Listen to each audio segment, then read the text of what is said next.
been working on the sort of the animation of the main character, which, as you can see, sort of running, stopping. We're currently animating to a sort of a base of 120 beats per minute, which gives us sort of a beat every half a second.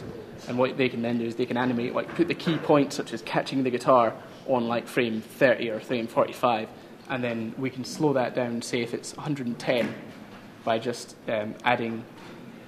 altering the speed of the animation slightly with this constant of 120. We went through several ideas of where all this nonsense should go. Like, that should be there, that should be there, the player should be there. You don't need a health bar there because his health bar will be there. We have to have a camera that shows them clearly there, and then pans back to the other camera as well, which we can do, but it's more work for me. I don't want to work. Over the past couple of weeks, we've been getting everyone's sections together, and as you can see, we've got the networking up and running. 4 players, apparently, in our lovely, lovely ice world, because we think ice worlds should be in every game. They're really the best type of worlds. They accommodate all the aspects that you expect in standard games. We feel they represent an original concept. Just a few changes, like more pointers and a few reducing the buttons. We've made things a little more friendly for the user to use. You've got an avatar this time, and the mouse cursor is just so much more friendlier. It's not so much like Command and Conquer. It's more like just a much more easier game to play. We've started moving into this like what will be the whole level, and the shaders are not what we want. So this is just all placeholder, and the shaders are like the materials on everything. So those lines won't be that big. Everything won't be green. We'll have bridges there, and this will be our tutorial zone. And then we've got some mystery giant boxes that won't be in the real game. We've just got the second character modelled, but we haven't put him in the game yet. So at the moment we've just got 2 identical characters, one bigger than the other.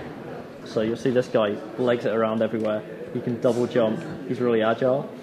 So the game's coming along nicely. The control system's working fine. So the concept of our game is one button, do everything with, and so I have to work on making it easier and balancing it. To control the bear, you have different options. You can pull down on his head to squash him, to make him jump up vertically, or you can stretch his tail back and sort of project him along the sort of screen. And you can also open his mouth up to eat items like apples, which is what we've got in just now. To make the first title stage like a very mini game, so the snail you can beat the snail, snap him, and the apple here you can press bears and jump to practice the basic control about our game. So when you press star button, and you can keep on going and to start your real game.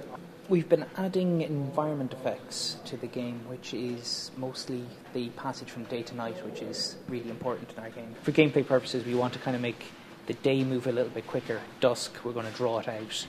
So maybe you'll have maybe 3 minutes kind of daylight exploring, another 3 minutes at dusk, despite the fact that it should be a lot shorter, and then the rest will be night. And actually put in textured models and stuff, because our game is looking rather much like an ice level, which some people didn't like. And so we now it looks like a generic green level, which I'm sure people will still not like.